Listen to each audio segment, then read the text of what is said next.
Thanks again, everyone, for joining us for tonight's event. My name is Kevin. I'm one of the event hosts here at Powell's Books.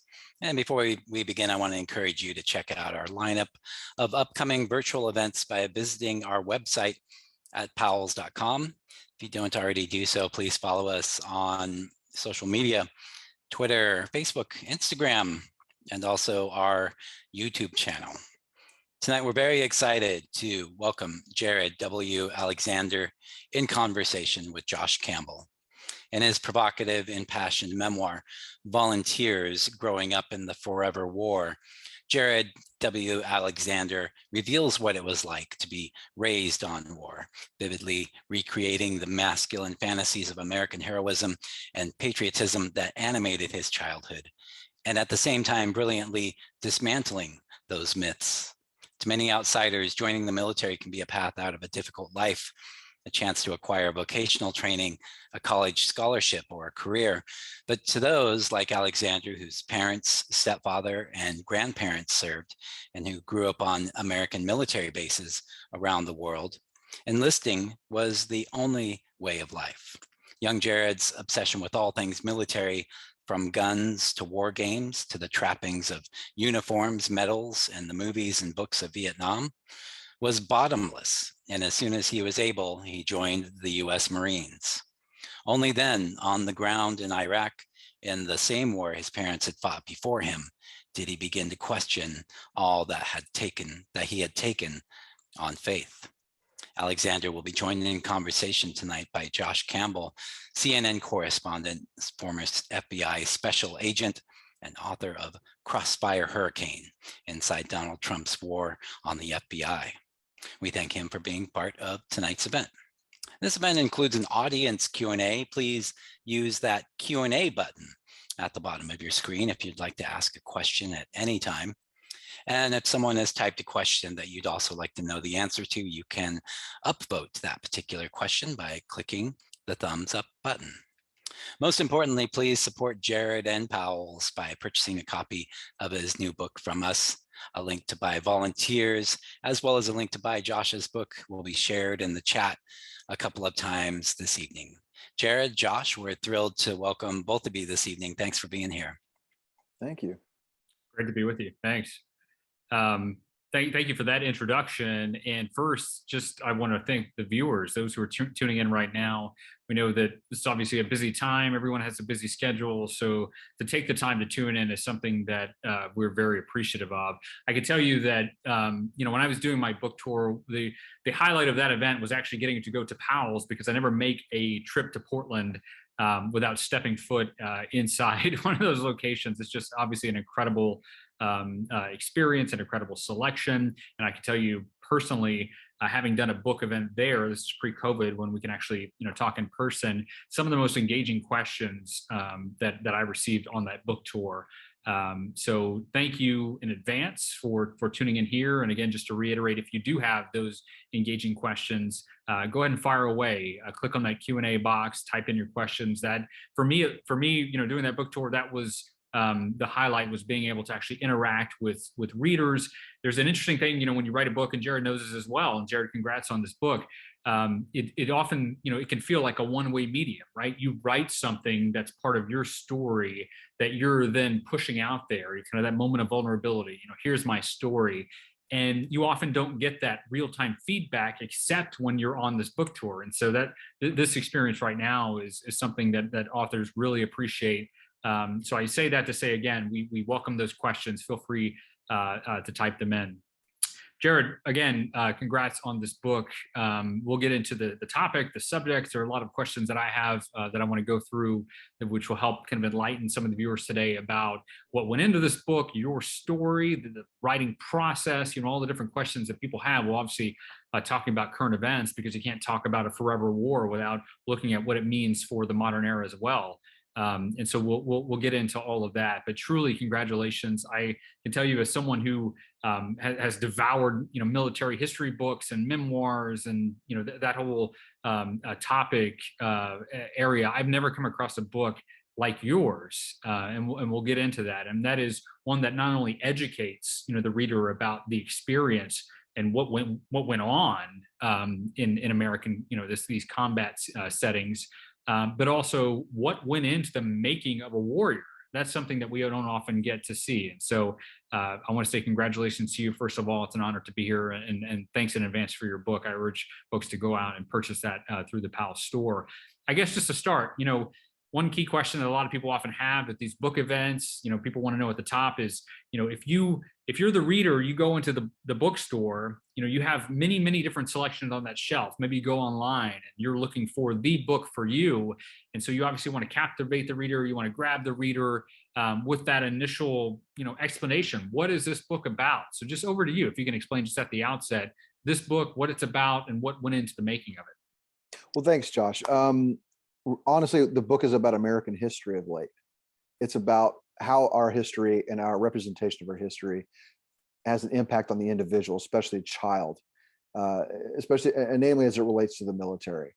It's about how the way that we have portrayed ourselves in the world has created or can create a warrior that ends up fighting in the wars that it seeks to participate in, or at least start. And that's at the core of the work. It's how we end up creating warriors, just like you mentioned. It takes a look at my experiences as a child of the military, both inside of it, but also affected by its representation in our culture. And it, over the period of my childhood, it evolved into something that I wanted to participate, both as a service member in peace, but also potentially fighting in one of its wars. And there are a lot of different things I hear from authors that motivate them to write the book. Was it instantaneous? Did you wake up one day and say, you know what, I have a story that I want the world to know? Or did this start building when you were actually in the combat zone? Because for readers, once you get the book and you really dive into it, you'll understand that you have someone who grew up with a notion of what it meant to serve in the military and the military's role, who determined that was actually a very different experience from reality. And which that's obviously one of the most fascinating parts about the book is it's just getting the kind of seeing reading your inner thoughts about that process. But because this is a book about someone whose view in the modern era was different from growing up, the book itself, was it kind of a longer term project? Or again, as I mentioned, is it something that just snapped and you thought this is something the world needs to know? It was absolutely a slow process. I initially wrote the work. I started writing initial segments of it not long after I left the Marine Corps, around 2007 and 8. I began to write. What I initially wanted to do was what a lot of veterans wanted to do who are writers in this. They want to take their war and they want to translate it into a literary experience. Very similar to like If I Die in a Combat Zone by Tim O'Brien, or In Pharaoh's Army by Tobias Wolff. So, I mean, very hyper-specific, very localized in time. But my initial drafts were terrible, as any writer who's done this can attest, as your first drafts of anything are not that great. And I put it away for a long time. And I spent a long time just kind of learning how to write. And then as I went back into it in 2015, I initially went at it with the idea of just looking at the Marine Corps and the culture. There is a certain aspect that I find fascinating about it.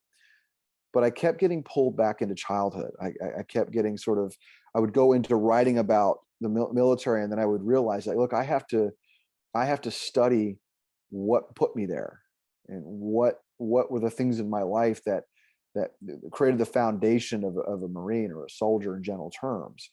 Those are things that I kept getting sort of angled in that direction, maybe some sort of weird psychic way. But every time I sat down to write anything about that felt more interesting to me at the end of the day. And then as it progressed and as the project grew, that grew as well. And then the military sort of became the backdrop, or my experiences in the Marine Corps became something of a backdrop. And then the structure came obviously at the very end of the process, and just sort of lended itself to that narrative that I wanted to angle in on. Let's talk more about the thesis here, or this experience that kind of informs the whole book. Again, as I mentioned, you have someone who was immersed in this culture of the military growing up as a child. Just if you can, just kind of walk us through, what's the main takeaway from this book? What is it that you learned later in combat that was different from what you thought about the military, and why is this a story that you want the public to know? Somebody asked me once recently, in line with your question, how do I feel about contradictions? And one of the things I really came away from in the process of writing this, and also the evaluation of my own experiences, is that it is unhelpful to be entirely, I can't, as a volunteer of the military, represent myself as an anti-war individual. It would be a dishonest representation of myself. That doesn't necessarily mean I'm necessarily pro-war, but what it does mean is that I have to look at the contradictions in basic human behavior as it relates to warfare. On the one hand, it's reprehensible and we can understand that. And yet for some reason, I was propelled to want to engage and be involved in the experience of being at war. And that sort of moral divide between those two things is really fascinating to me. And the more I think about it, what I really want to hold on to is that question. The questions about that subject is, why is it so interesting for us to want to do these things as individuals? What is it about war that we find attractive? And there are aspects of war that are attractive, and it's been sort of talked about in shades throughout the canon of American literature on war and beyond that. But I wanted to focus in on that specifically. I wanted to angle in on that point, and I really wanted to try to unpack and unravel the sort of moral conundrum of that, and both in my experience and just maybe as it, I hope, relates to human nature at large. Well, and as it relates to those contradictions, can you kind of explain for us what some of them may have been? What is it that you learned later in combat that was different from the military that you thought when you were a child? I think that the big thing that I really angled in on that was, or the thing that really land on, is what is it? I was very much fascinated with the machinery of war. I watched fighter jets take off from my bedroom window.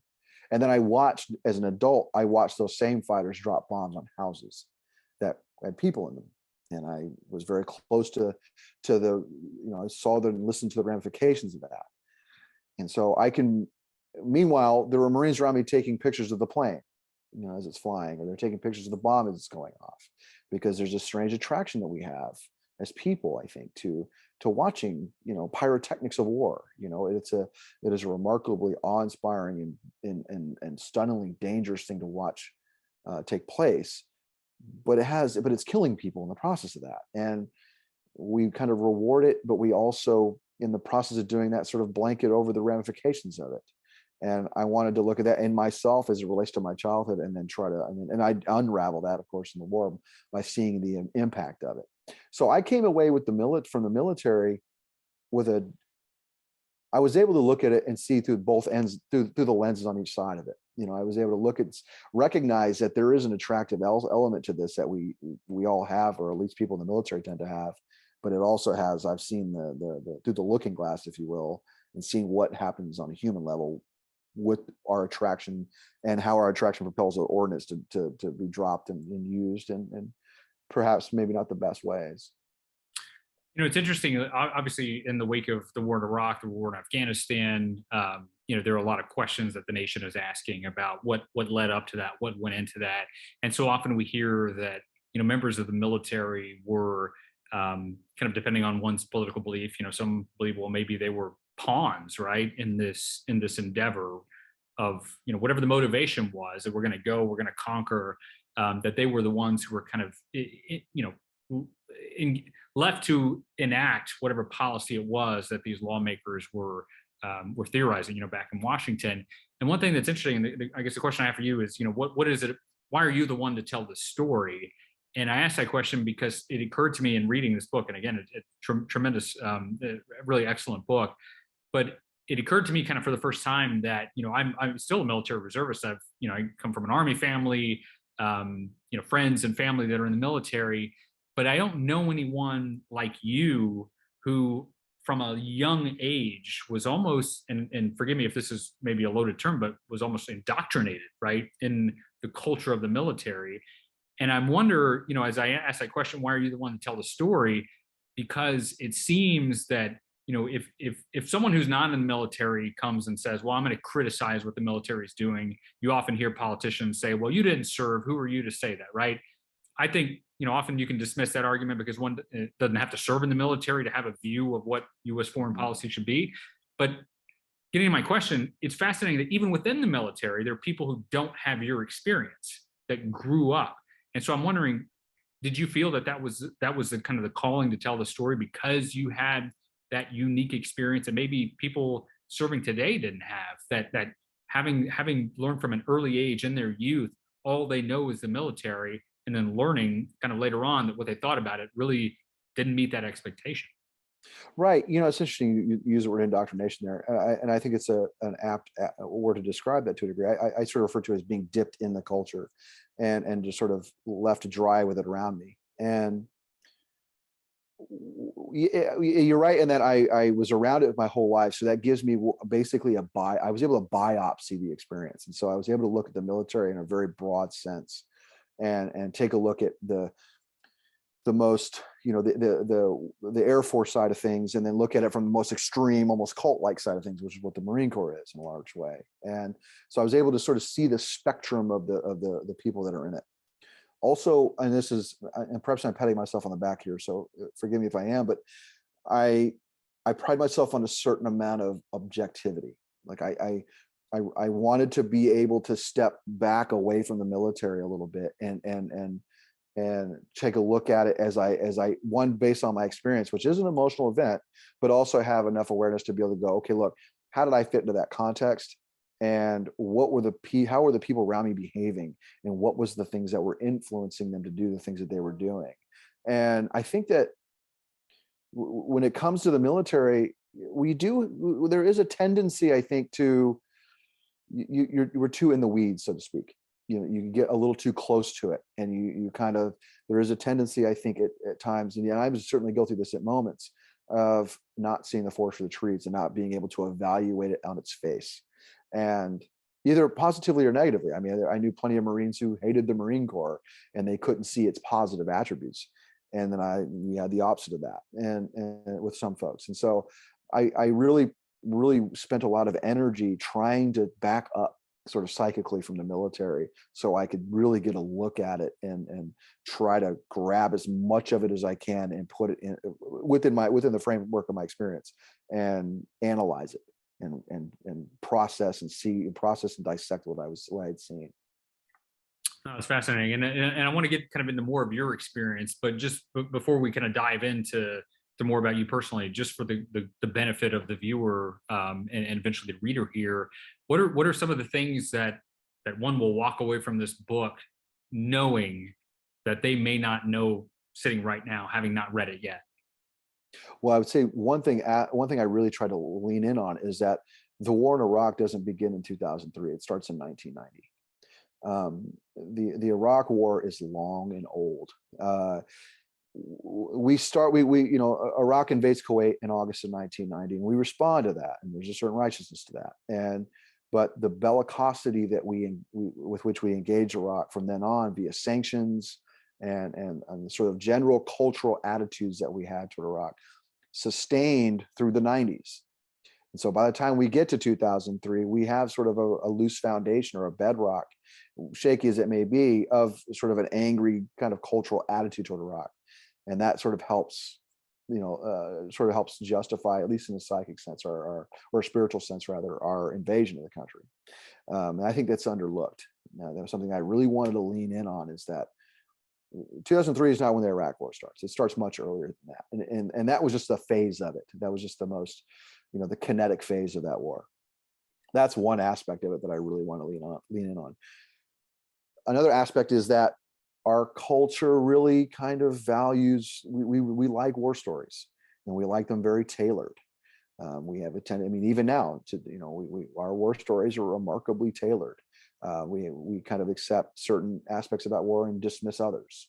And I think that that's something that I wanted to show with the way we represent Vietnam and the way we represented the Persian Gulf War.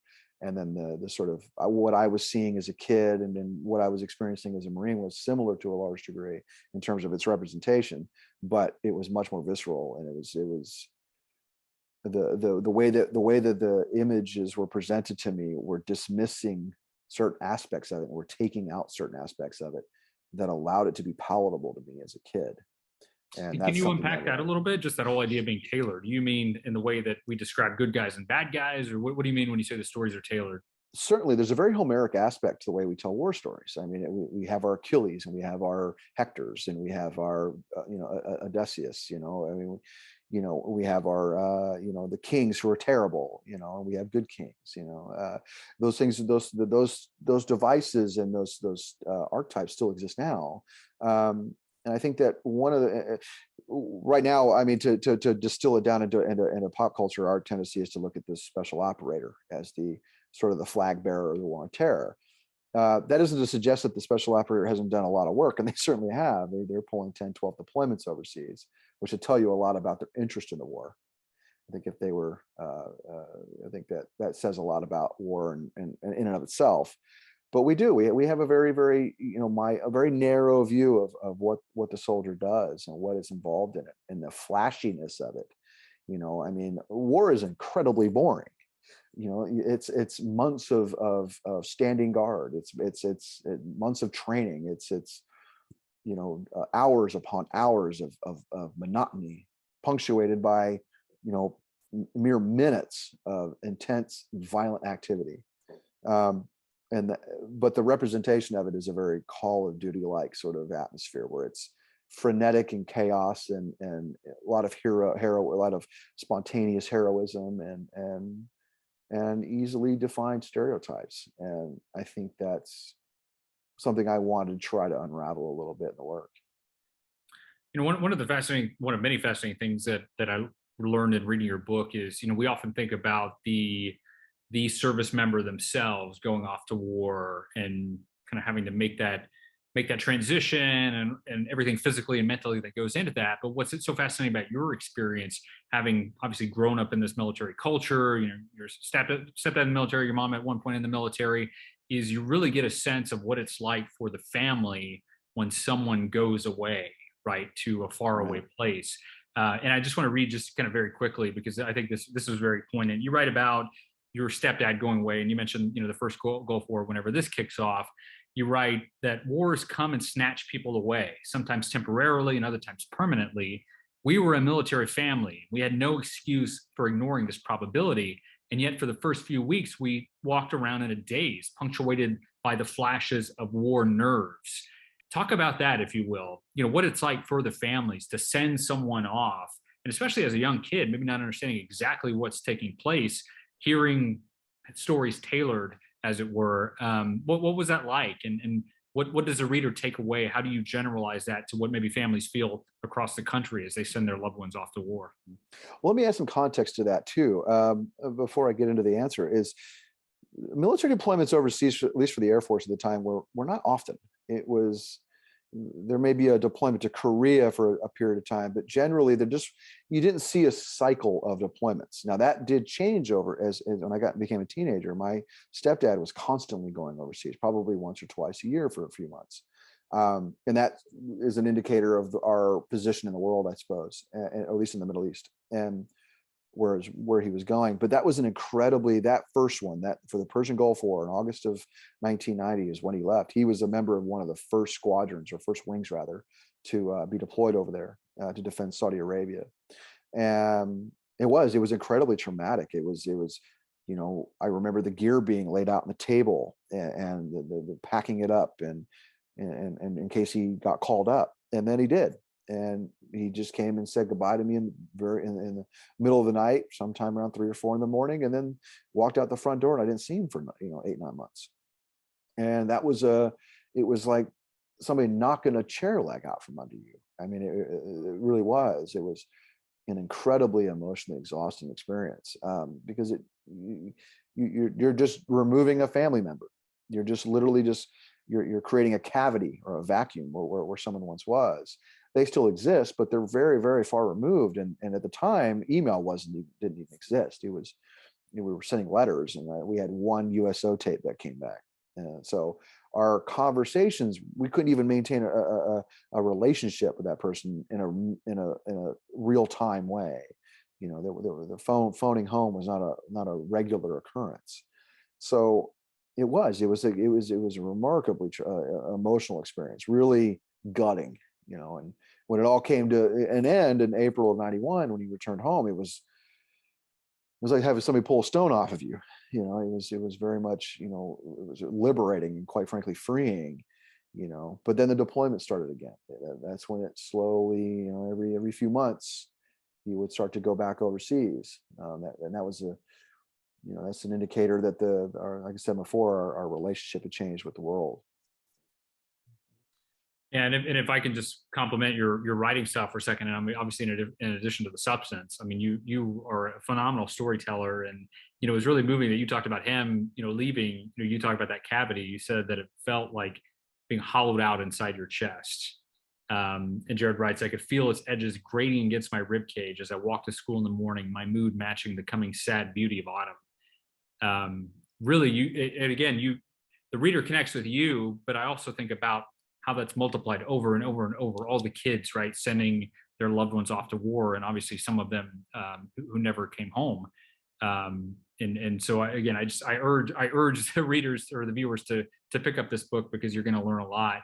I want to turn to your own personal trajectory, if you will, into the military. One thing that was interesting is that you obviously grew up in this military family, this military culture. But at one point in the book, it seems as though, and I think you write, and I don't want to put words in your mouth, but did this seem kind of a fait accompli, like there was no other option for you than the military? Kind of this one, you described it, I think, as a one-way direction into the military. Did you really feel that there were no other options, or was this, am I looking at that maybe too negatively? Did you look at this as a positive, as though I can't wait to do this? It was definitely a positive. I really was, you know, I can remember 14, 15 years old, and I do describe it in the book to an extent, just being, I just want to get over the horizon of my years here and get to 18, when I can just finally fall into the story, as I say. And so it was a very positive experience, but it was a little obsessive, I think. In terms of options, the options were, my parents never demanded that I enlist. It was just the stories that I was told through the literature I was reading and through the movies I was ingesting and watching, and just all the music and the culture of it. Really, that's what did it. And they were very supportive of that. You know, they had some questions about the Marine Corps, as any good parent should, but I think they were very supportive of my decision to enlist. You know, I think that any other option, I mean, I explored ideas, but they were very fanciful. Like, you know, I thought getting in the arts in some capacity was something that I might pursue, or you know, I had an interest in writing even in high school, but I didn't know enough about it, and I wasn't exposed to enough resources or enough guidance or enough you know, an example excuse me, enough examples to want to pursue that. But I had examples of soldiers who were successful all over the place. And you know, like I kind of mentioned, we have a tendency to aspire to our fathers and mothers to a certain degree. Even if we rebel against them. I mean, my point of rebellion was to go in the opposite direction as they did. They went into the Air Force, therefore I went in the Marine Corps. Some of that was by virtue of the, like I said before, the stuff that I was ingesting, but there was a little bit of rebellion going on there as well. But there were options. They were fanciful, and I had no way of even reaching out to grab them or know where to go to do so. One interesting aspect as well is that, so, you know, in the book, you kind of, you bring the reader obviously inside your head about what you're thinking and how you're moving in this direction. One thing that was really fascinating, which I haven't heard a lot, even in talking with veterans of the Iraq War and the war in Afghanistan, and I think maybe because, and this isn't a criticism of them, but I think because you are so well read, and it's clear in your book that this was a decision that was kind of was a long time coming. One of the fascinating things reading your book is the impact the war in Vietnam had on your decision making. And you know, one thing that's so fascinating, and I want you to unpack this a little bit, if you will, but you write that, because obviously you had digested a number of books about Vietnam and you know, that war and its aftermath, but you write that Vietnam felt like the dark family secret buried in the vault of American exceptionalism.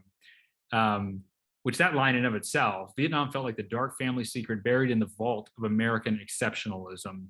What do you mean by that? That this is something that has been retailored in a way that maybe people forget, or you know, what does that mean to you? And how did that war, if you could talk a little about, impact your decision to go in the direction you did? It's Vietnam. My intersection with Vietnam occurs through literature, straight up. I mean, that's how I got there. I was reading a lot of the fiction that was, because it was prolific in the late 80s and early 90s. There were, dozens upon dozens of books that were coming out about Vietnam, from nonfiction to fiction. And, a lot of them we still read now, Tim O'Brien being an example of that. So I was getting a sort of, a $10 lesson in what that war was like. But Vietnam, what was interesting to me about Vietnam on a broader sense was it bucked up against the ideas of America. It was all the soldiers, they would talk about going to Vietnam on John Wayne movies.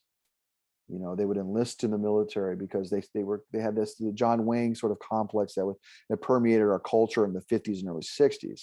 And then they go to Vietnam and they just realize just how absurd all that is. And the war basically is a university for that. And they learned that those ideals are kind of, a little fraudulent.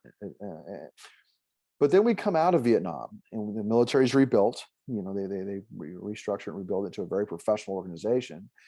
And then you get a sort of Reagan era, the Reagan era patriotism, but Vietnam is still in the background and people understand and remember it and they're old enough to know what it is.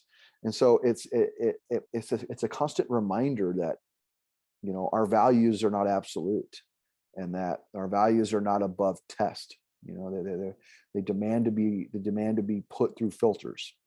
They need to be examined from varying angles. And that was the thing I like. That's the thing. What interests me about Vietnam is that it is a reminder that we can get lost in our own, hagiography, or we can get lost in our own rhetoric. We can get lost in our own self-assurance.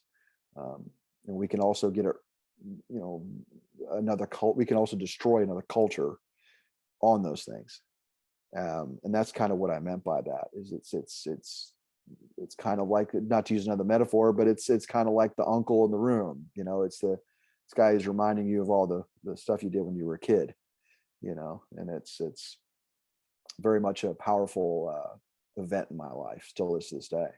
And how was that a motivator, if you could speak to that? So, for example, people look to, I have family that served in Vietnam, so this is not a criticism of those who fought, but, as you're someone who's setting out on a course that, I want to join the military, how is it that you look to a war that America lost, arguably? You look at the aftermath. How do you look at that as a positive and a motivator? Did you distinguish between the warrior and the policymaker, or talk about that, if you will? Well, it really came down to the soldier and the patriotic of the soldier. It was the end of I think of Platoon, the Chris Taylor. That's kind of what, if I were going to pick an archetype to lean into as a kid, that was going to be where I was going to go, sort of wide-eyed and naive, sort of falling into this conflict. But he's around a lot of folks who are very, very blue collar and sort of wise in their own ways. And I appreciated the attitudes of the soldier. They took care of each other, the best they could. They just wanted to get out of there.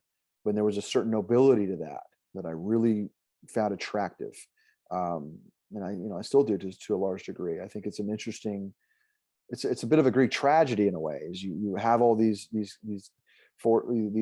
soldiers who were drafted, and many of them it's obligatory service for them, but they go over there and they expend themselves for each other and for a policy, but the policy ends up being flawed, and it's a sad waste. It really is.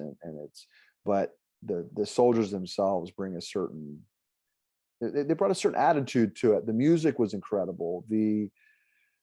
Just the way that they approached the war, and even the way that it's represented. I think of Michael Hare's Dispatches, and the way that he sort of talks about the surrealness of it.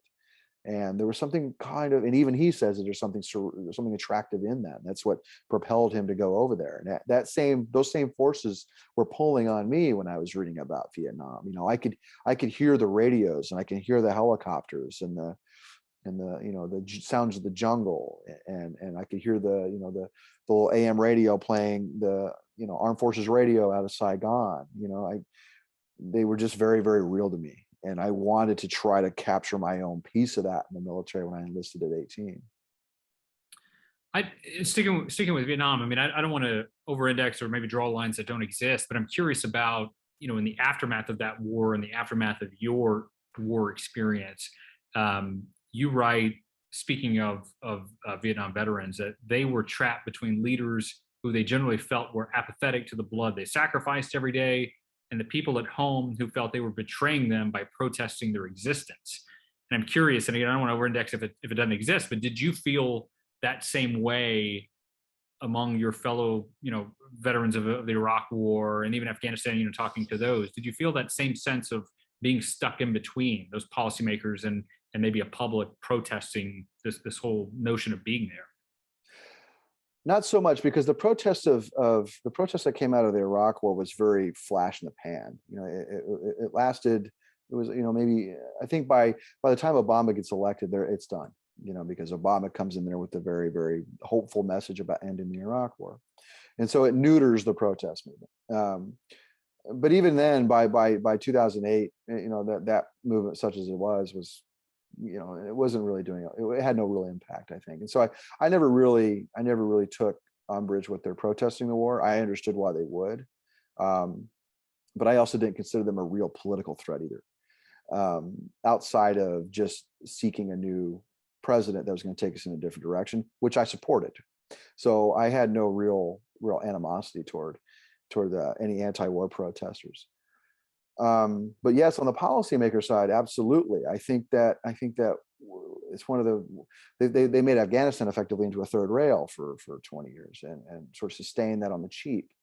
I don't like to speak as if I'm a zealot, which is a very stereotypical attitude I think veterans have, is that we can sometimes be a little bit hard on politicians. I think they have their own forces that are pulling against them, but sometimes those forces end up killing people, sadly enough, in ways that they may not be aware of, or at least being damaging in ways they aren't aware of. So I try not to get too shaking a fist at politicians for that. They have forces that are against them just as much as anybody else does, to a certain extent.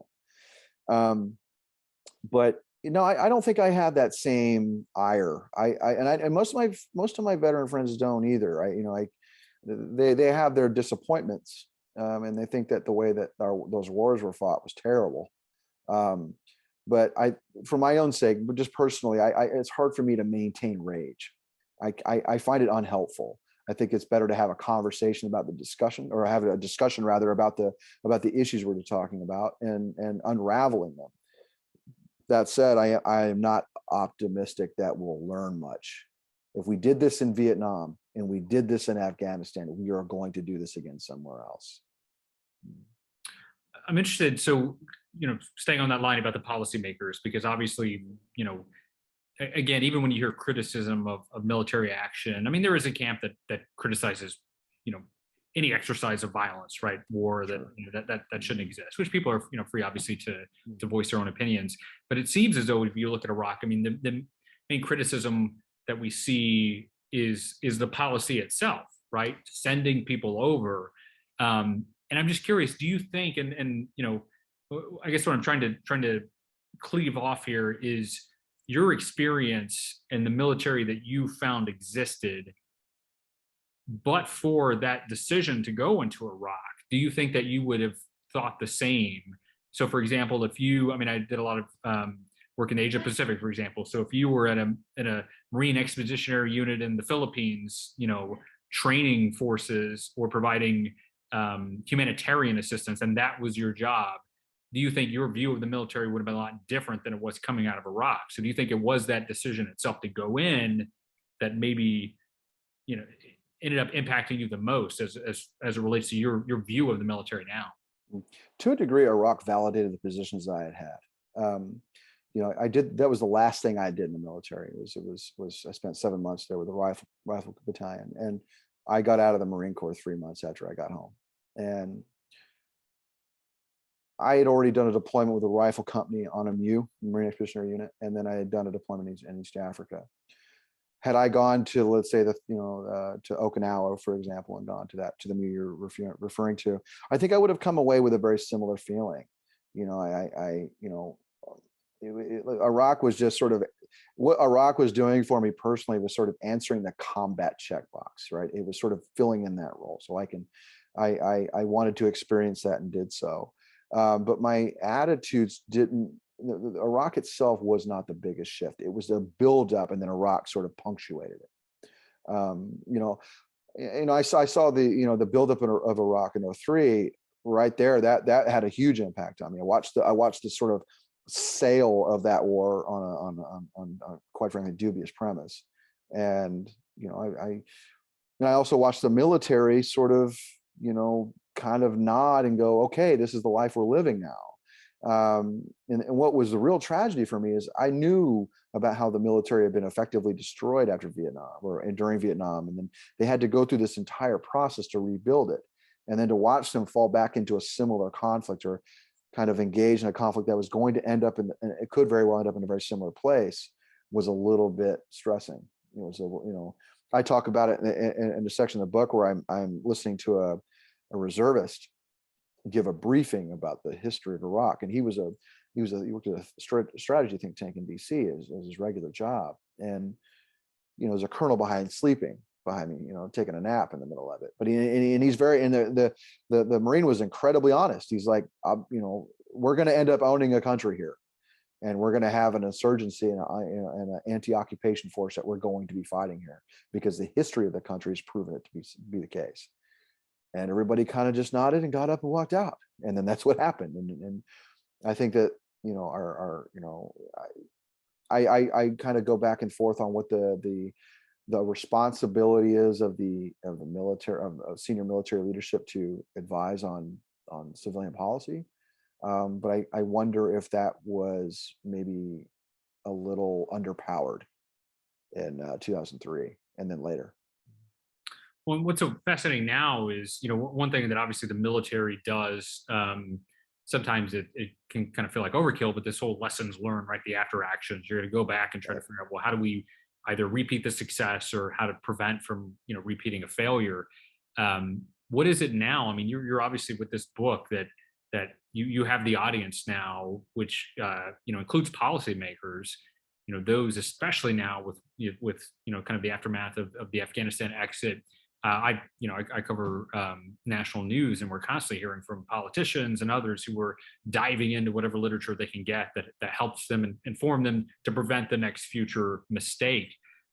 What are some of the key things that you would want them to know about how to prevent the experience that you had, or maybe to change the military into, what you think it should be or what you at least thought it was?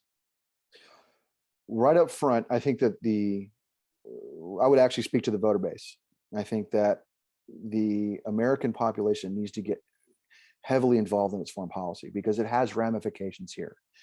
Our domestic policy, while is not singularly formed by our foreign policy, but it does have, there's an interplay between those two forces.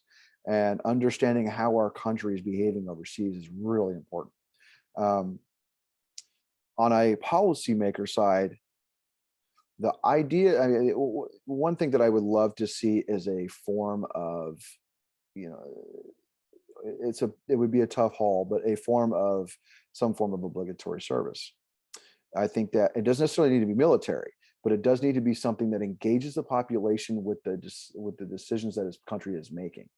Because right now we have this divide between not only the military and the civilian population, but also between the policies that are being set on a foreign policy level and the people that are voting those people into office. And the average voter is not really engaged with that. And I think that one of the things we maybe overstepped with the elimination of the draft was recognizing that because the war in Vietnam was so built, it was built on such morally shaky ground and misinformation. And the people were being drafted to go fight in it. It prompted a response that was only natural from those folks. They had to engage with it because they were going to be asked to fight in it. Right now, we don't have that. That's why war can last 20 years and nobody really bats an eye about it. Is because there's no sacrifice to it on the larger population, with the population as a whole. And I think that that's something that needs to be addressed. Also, I think that we need to start looking at other ways of demonstrating patriotism. We have a tendency to assume that carrying a rifle overseas and going off to fight in a war is the singular best way to serve your country. Well, it's not. I think that serving in a food bank is a patriotic act. Helping out in your community in some positive way is a benefit. That is patriotism. It just is. I mean, you're helping your citizens get out of some problem, or you're helping your community grow in some way. That is patriotic. And those two things need to be weighed against each other evenly. I think it's a little bit of a misstep to assume that me taking a rifle overseas and shooting at someone else is the only way to be patriotic. And you're obviously in a unique position to speak to that whole notion of patriotism, because you're someone who a politician on the right, for example, can't point to and say, well, what do you know about service, or what do you know about combat, right? As you provide these recommendations and some of the criticisms. And one thing that's interesting is just kind of sticking to that nature of patriotism is you talk in your book kind of this whole idea of fake patriotism, right? And I wanted to ask you one thing, because this was something you described when you were a child, but I'm wondering how you think it applies today. For example, you talk about being in school and you're learning patriotic songs, and you talk about Lee Greenwood, for example, right? The singer of God Bless the USA, which it seems, many politicians like to play at their at their rallies, including the former president. Obviously, that's one of his big songs. But you describe Greenwood as the Marlboro man of cheap patriotism. And I'm curious about why you chose those words. And does this get to that larger notion of just the feel good kind of singing and kumbaya versus actual service? Is that kind of what you're getting at there? Absolutely. Look, real patriotism is quiet. It's very humble. Cheap patriotism has a production budget, and I think that's what I'm getting at with the Lee Greenwood line, is that it's somebody who's selling an idea. He's not selling an action. He's selling a sort of, I'm going to wear an American flag flannel, and that's how I'm going to demonstrate patriotism. It's performative, which is to say it's meaningless. And how do people distinguish, between the two, other than those glaring examples? Are there other things like that you think just kind of have the veneer of patriotism without the actual service to go along with it? Well, sure. I mean, you look at sporting events. I mean, there's a lot of that there. Both just the actions that you see in sporting events. I've seen those get built.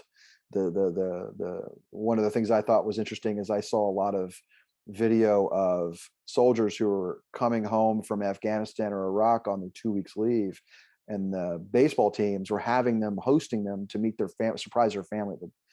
But we were doing that like every year.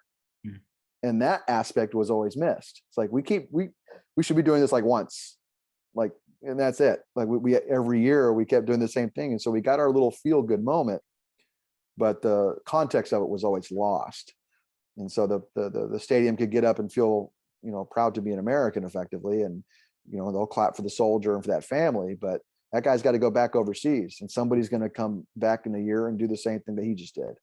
And that's one great example I always remember seeing. Yeah, it's fascinating, because I think there's so many of those kind of examples where you hear people who it's like the guy who almost joined the military. Right?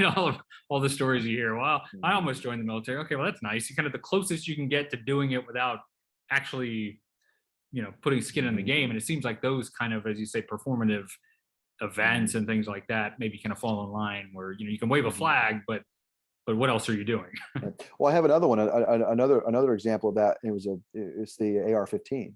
And I don't have necessarily an issue with gun owners, but the AR-15 is a totem of the warrior, right? Like we've the rifle that I carried overseas has been put into video games. It's been sold in stores, and has been bought at voluminous numbers, because it is a weapon that soldiers carry. It is something they can grab. It's a tangible object for that.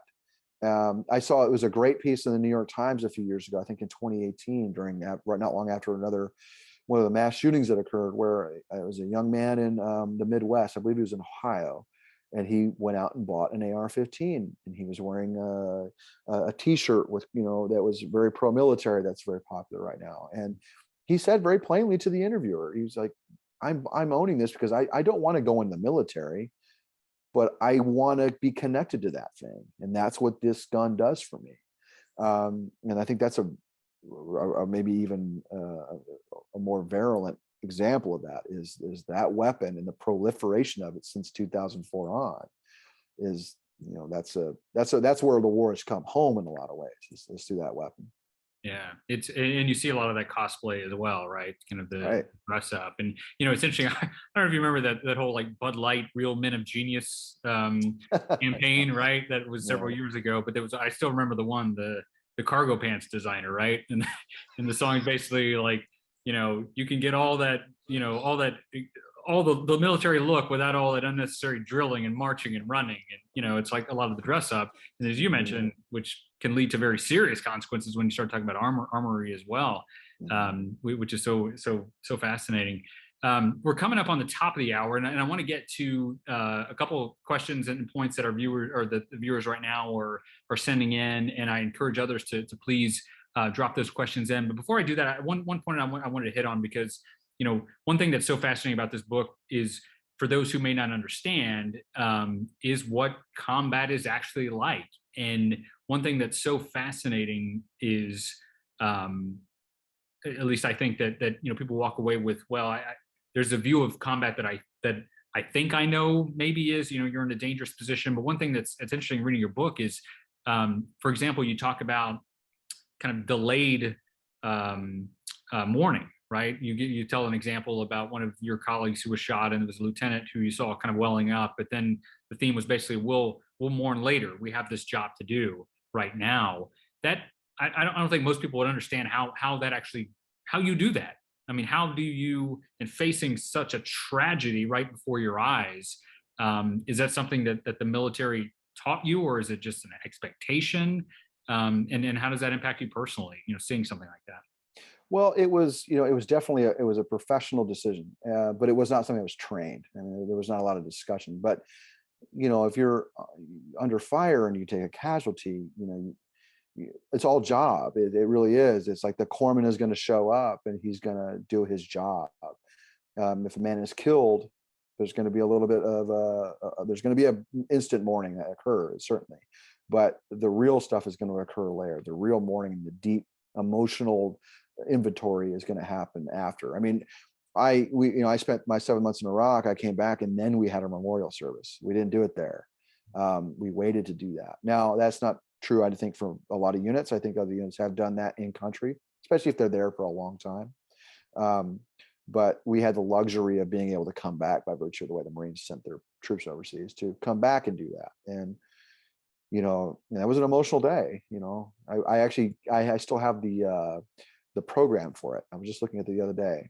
And all the names of the guys the battalion lost were there, and I remember that being an emotional event. But to the story you mentioned a minute ago, the colonel that I saw, who we had just had a Marine killed by an IED, I saw him, the minutes after the radio announced that and let him know that, and I watched him deflate on a camping stool, and we locked eyes, and I could tell that he was really, he was grappling with some really serious emotions in that moment. And and he has a responsibility there. I mean, he is in charge of a 1,000-man task force, and he's in the middle of conducting an operation.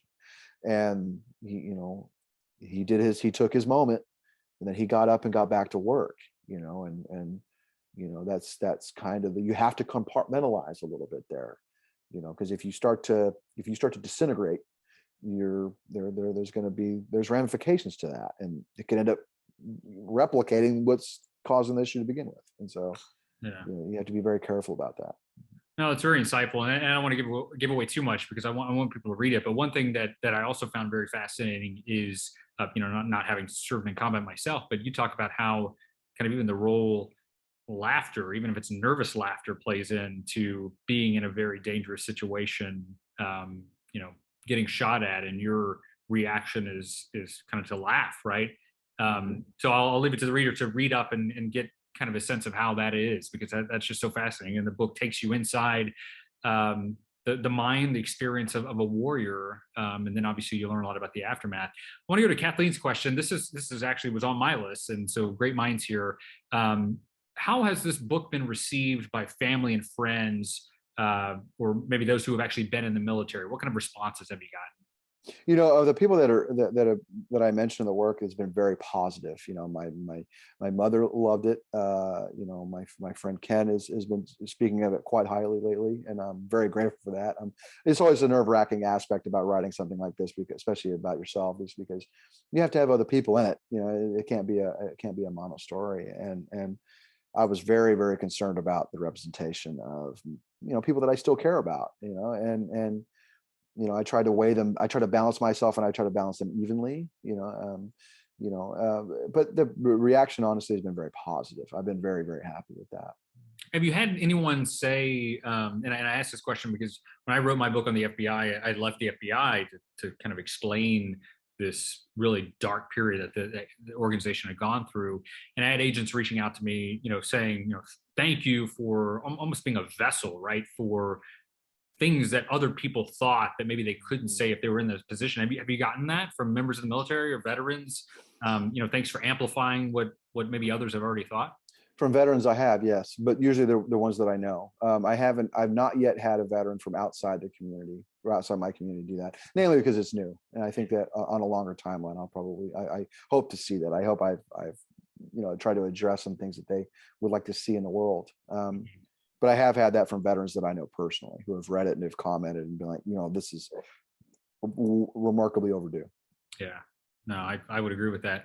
And then one question. So you mentioned kind of another form of service, even if it's not military, and just some comments, which I'll ask you to speak to from some of our viewers as well. The whole idea of maybe the Peace Corps is a non-military way to expose Americans to other ways of life, other cultures. And the viewer says often leads to a lifelong interest in international affairs and the U.S.'s place, you know, in the world. Would you put that in the same category of maybe having people serve in you know, foreign lands, even under the auspices of the Peace Corps rather than some other agency? Absolutely. I can't speak to the Peace Corps mission directly. I've not had a lot of experience with it, but I would say that if they're going overseas, they need to, there needs to be an understanding that we need to have a very, you don't get to influence somebody's culture.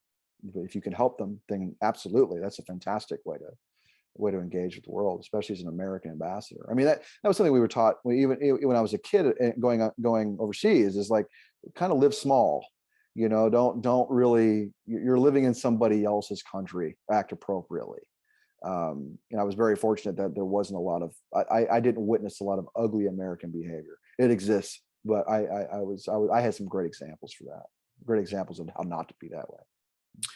Well, Jarhead, your whole experience is fascinating. And again, you know, as I mentioned at the outset, it really gives you a view of the military that even members of the military now, or, you know, maybe have recently separated, I don't think you hear a lot of. And again, it's because your whole life was leading up to this point. You know, you talk about the fighter jets taking off and, you know, outside your window when you're a small kid, just being surrounded by the Department of Defense, and how that kind of leads you through your experience. I had sent Jarhead, just before we got on, just a short passage that I wanted to end on, because I really think that this book is going to answer a lot of questions. There are some questions which are unanswerable because they are, you know, this is obviously, we're talking about a very messy endeavor sometimes. You know, as you mentioned, war sometimes is quite messy, but it's the hard questions that we have to keep asking. And to that end, I'd ask Jarhead, if you don't mind, just kind of reading this. It's a series of questions that you pose towards the end of the book, and I would leave it up to the reader to grab a copy. You're going to learn a lot about what is being posed here, and indeed about, you know, where we find ourselves now at this point in time. And a lot of these questions are going to impact where America goes from here in the world. So over to you, Jarhead. What are we searching for in this war? Guns and money, drugs, the paraphernalia of fundamentalism, wires and explosives and cell phones and propane tanks, all gathered about in proximity to one another. Roadside ingredients of rage and frustration and dishonor and flagging dignity.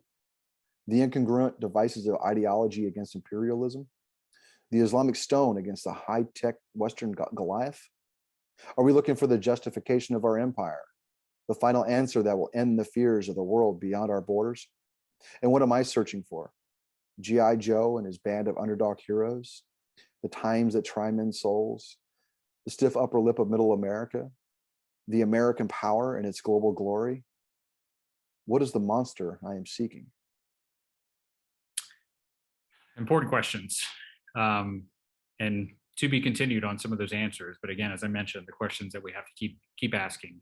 The country's obviously been through a tumultuous couple decades, and as trite as it sounds to say thank you for your service, thank you for your service, because you've gone places and done things that most people will never do, and to have the courage to then look back even critically at times, because I think the motivation is there to make the nation better, to make these service branches better as well.